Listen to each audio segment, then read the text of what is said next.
Geschichten uit onze Geschichte Nummer 14. Ditmal nog meer van wo dat bij ons in Mexico weer, als we dort in de 1930 en 40 jaren opwassen, met wat van materiaal onze ouderen dort meestens buden en zo weiter. Aber eerst wat van onze eigenen Korthalt oder Brennhalt. En onze Kinder- en Jugendjahre hadden in Chihuahua noch alle Mennoniten bloß Haltovens zum Kirken und auch zum Härten. Und dann, no Weihnachten, in de kalte Wintermonaten, mussten de Bürgers ihre Jungs genug eignet Brennhalt vanuit dem Wald naar huis holen voor das ganze Jahr. Und wenn sie dort naar huis geholt hadden, dann mussten sie dort thuis kart saugen, spolen und abfliehen. Beim gespolten Brennhalt abfliehen mussten wir als Schuljungens om Zinnhond ook al helpen. Dat geeft ook zogenaamde halthändler aan de dorpen. Die lieten zich dat Brennhalt van Mexikaner brengen en op ihrem Hof en Korten abfliehen zum Wiederverkaufen. Einen zo'n Brennhalthandel hadden Abraham Friesens im Dorp Hamburg, wo er ook een Stur oder ein Handelsgeschäft hatten. Der Schullehrer kreeg in unserem Dorf immer das Brennhalt frei. Und das Schulhaus oder die Schulstove musste ja auch warm geholt worden mit Brennhalt. Und dort braucht das auch jeder Winter etliche Quart Brennhalt. Und das Dorfsamt leidt von wem, das heißt, je ein Schorwerk, genug Brennhalt auf den Schulhof abholen und dann durch Kart saugen. Und wenn das halt geholt und Kart gesaugt worden wäre, dann musste an einem Tag jeder Bauer am Dorf einen Arbeiter stellen und die mussten das Kart gesaugte halt auf dem Schulhof spolen und Schmack abfliehen. Einige Bürgers oder ihre Jungs oder auch ihre Knechts brachten dort nicht mal ihre Achsen mit an diesem Tag, aber auch ihre eiserne Handkorn. Bei uns waren die meistens Leimkorn genannt. Einige brachten auch ihren sogenannten Hebklotz mit, wenn sie auf dem Schulhof mit dem Halsspolen halten kämen. Aber die meisten Männer brachten bloß ihre Achsen mit. Nicht alle angekommene Jungs halten da mit dem Halsspolen. Einige jüngere Jungs mussten mit den Leimkorn oder Handkorn dat gespoelde halt doorgaan top führen, wo andere von den jungen Jungs dort abflieden, meistens mit einem älteren Manntop. Und wenn die viele Halsspoler angefangen hadden mit dem Spolen, dann ward auch bald mit dem Topführen und Abfliehen angefangen. Und wenn dann ein Mann seinen Achsstiel beim Halsspolen in zwei gekriegt hat, dann halbt er entweder mit dem Abfliehen oder mit dem gespolten Halt mit den Handkorn dahin führen, wo das abgefliegt wird. Diese gemeinsame Arbeit ging die meisten Männer und Jungs sehr gut. So ein Bauer, wenn er entweder nicht selbst diese Arbeit tun kann oder nicht will, und auch selbst nicht einen Jungen hat zum Checken, dann nimmt sich einem anderen Bauer seinen Jungen an dazu. Ich erinnere mich daran, dass ich auch noch mal von wem diese Arbeit getan habe, als ein junger Jung. Und dass ich bei dem Haltabfliehen helfen kann. Einige Männer und Jungs hatten sich von Tüß ihre Mittagsmahlzeiten mitgebracht und eiten ihr Mittag da beim Haltklampen. Andere gingen zum Mittag nach Haus. Und ich glaube, meistens wäre diese gemeinsame Arbeit vor dich noch eher dort an dem Tag fassbar geworden wäre. Dat Brennhalt nannten viele von unseren Vaters auch Korthalt. Vielleicht weil's dort immer bei der Kort zu kaufen wäre. Wir hatten sogar noch eine Korthalt-Rechnung in unserer Schule.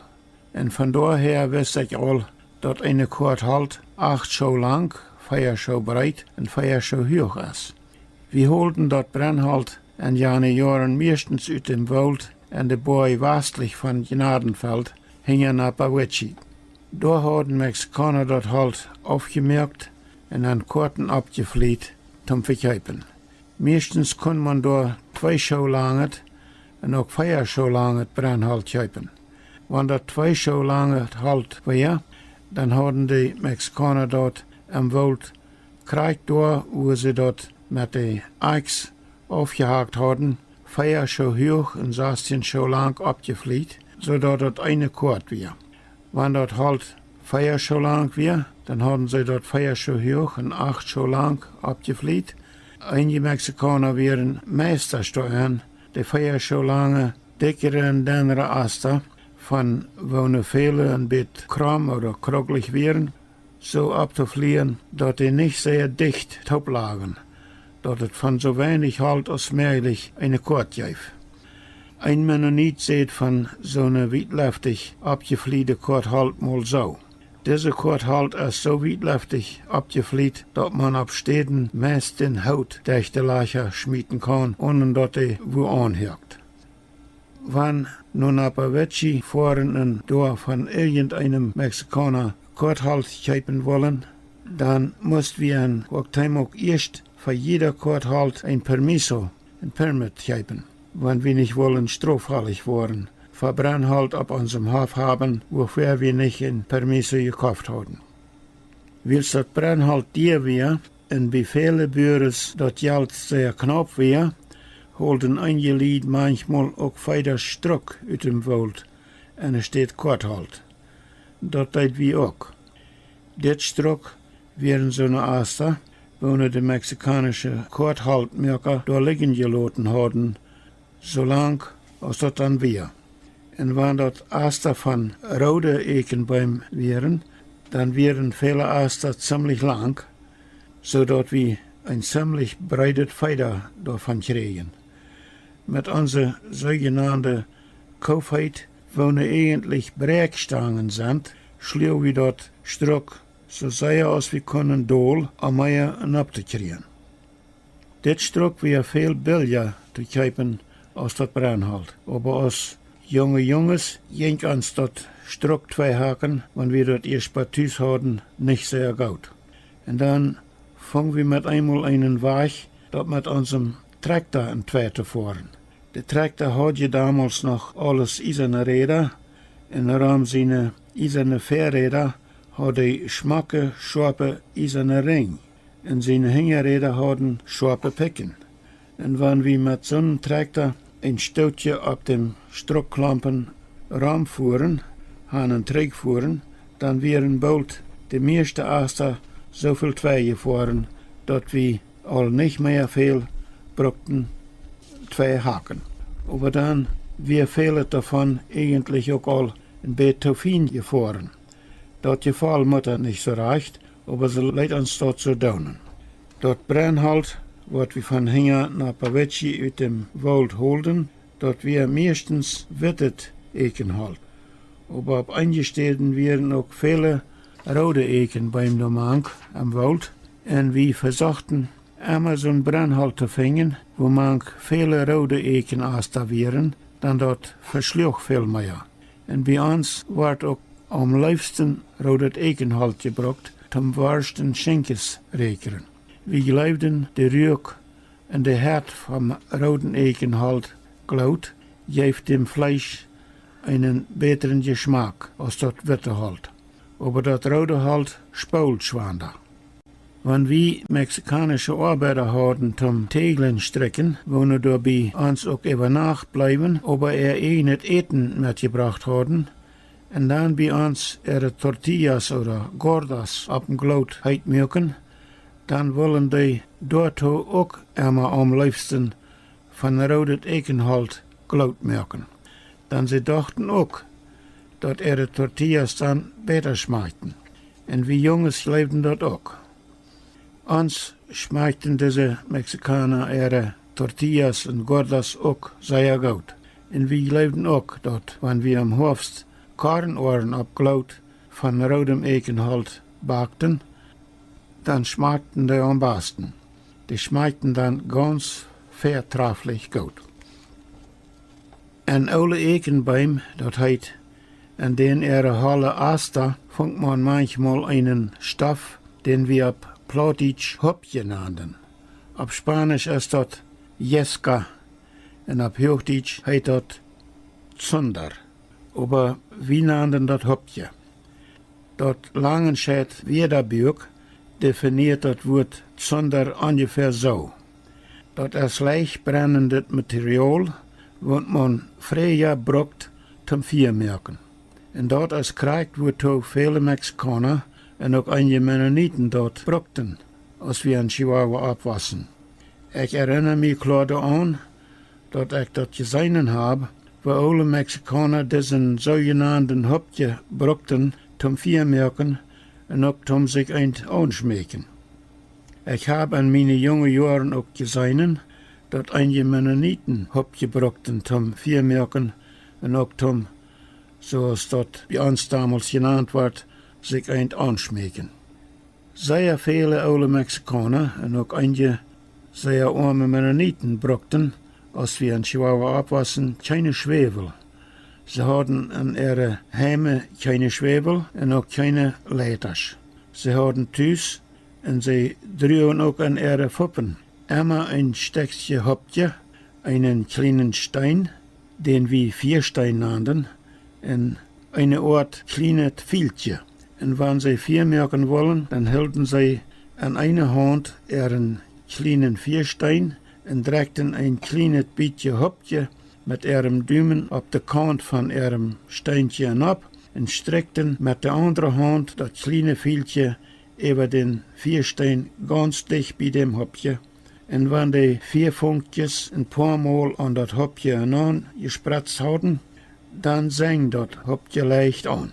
Und wenn das ein klein Bett sang, dann pusten sie ein paar Mal an und dann fängt das an zu brennen. Und dann entsteht ein Schwefel zum Viermerken oder ein Anschmecken. Also wenn von jemals wer ohne Schwefel und ohne Leiter vor dich worden will, dann besorg je ein Stück Hopje, einen kleinen Vierstein und ein 3 Saljet Ängstje von einer Platte, derne viel. Und dann soll je ganz ohne Schwefel und ohne Leiter vor dich worden können, wenn je mal wo ein Viermerken wollen. Viele oude Mexikaner brukten in Mexiko in der Zeit, als wir dort abwassen, übrigens nicht mal keine Schwefel zu kaufen, wenn sie schmecken wollen. Sie brukten dort auch keine Zigarren und keinen Tabak kaufen. Sie hatten immer Blätter von ihrem selbstgetrockneten Tabak bei sich, wonen sie Macuchi nannten, und sie hatten auch immer ihre Derne von Maisohrenschlüven gemerkte Blätter bei sich, dabei ihren Macuchi-Tabak anzurollen und davon eine Zigarre zu merken. Von der sagt man, wenn wer ein starker Schmecker ist, dem kostet mehr als $10 den Tag. Damals, als wir in Mexiko abwassen, kostet viele Mexikaner und auch einige Mennoniten dort kein Geld, Schmecker zu sein. Aber an kostet sehr viel Arbeit. Sie brauchten zum Schmecken kein Packje Zigarren in ihre Puppen drehen. Und da steht, aber mussten sie Mais- oder Kornohrenblätter, Tabak oder Macuchi-Blätter, Stückchen Hopje, einen kleinen Vierstein und ein kleines Fieltje an ihre Puppen mit rumdrehen. Wir nannten das kleine Fieltje bei uns damals auch ein Stolsteck. Vielleicht, wie es Mennoniten, und es steht ein Ängstje viel, einfach ein wirkliches Stolsteck von einem Fänger, Großmaschine oder Bengerfänger dort zu brauchen. Ich mochte aber so oder anders nicht schmecken sein. Und nu ein Geschichte von einem jungen Maler in unseren Kinderjahren in Mexiko. Unsere Mutter, ihre Cousine, ihre Nicht oder Cousin, Tante Maria Freis, die wird früh von Wilhelm Freis von Rosenbach, wir nach uns gekommen und hat ihren 5 oder 6 Jahren Franz, den kleinen Maler, auch mitgebracht. Und wir Jungs wussten all, dass Franz gut malen kann. Und dann wollen wir beide immer sagen, was er malen soll. Aber Franz malt meistens wat hij wil en nicht wat wir gemalt haben wollen. Hij malt einmal eine hoge Windmühle, wo ein kleiner Jung auf dem sogenannten Schafott saß mit seinem langen Schlangstrang. En ram de Windmühle malt hij veel kleine plakjes. En als wir am fragen, wat is Jung mit seinem Schlangstrang dort hoch auf der Windmühle will, dann seht Franz ganz stolz, die will abgeschlagen. En seinem Sinn wären all die kleine plakjes auf dem Papierbaum ram de Windmühle abgestecken. En die will de Jung schlangen, wat op den Kriesel zat. En nu wordt van adobes, oder Leimtegelen.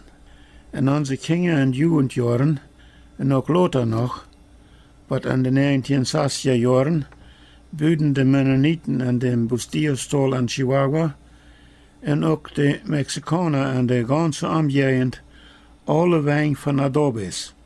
De wegen voor alle gebieden, woonhuizen, stalling, spikkers, maschinenshops, storen, cheesefabrieken en andere gebieden. En ook sogar viele Tieningen worden dort immer van adobes opgemeerd oder gebouwd. De adobes leiden de Mennoniten van de Mexicanen merken, maar sehr selten haben Mennoniten in Mexiko selbst Leimtegelen gemerkt. In Canada hadden onze Eltern, grootouderen en urgrootouderen immer alle gebieden van buurhalt gebouwd en de dekken met zijderhalt schindeln gemerkt. En de ganz rijkste van aan hadden, als ze van Canada naar Mexico trokken, Kanadische buurhalt metgebracht door Han en buden ihre ganz eerste gebieden dort ook van halt. Aber bald hadden alle Mennoniten ihre wegen van adobes Leimtegelen gemerkt. Als wir in Chihuahua aufpassen, dann leiten mennonitische Bürgers tidig im Fahrjahr, wenn die Nachtfrost in Chihuahua weniger wird, von mexikanischen Arbeiter adobes oder Leimtegeln merken. Zum Gebiet wegen oder auch Tiening abmehren. Auch an alle mexikanischen Dörfer in der ganzen Umgegend und auch an so Städte aus Rubio, Cuauhtémoc, Chihuahua und sogar in Cusi, Uriachik in Chihuahua City haben alle Mexikaner viele Jahre noch immer alle Wegen von adobes gebaut. Nu aber merkt dort al lang kein Mennonit und auch kein Mexikaner mehr adobe wegen. Hier brechen wir für das Mal weiter auf. Nächstes Mal noch weiter mehr von was wir in unseren Eltern auf eine mennonitische Form in Chihuahua, Mexiko getan haben, als wir dort in den 1930er Jahren und 40er Jahren abwassen. Aber nächstes Mal, ich sehe George Rempel.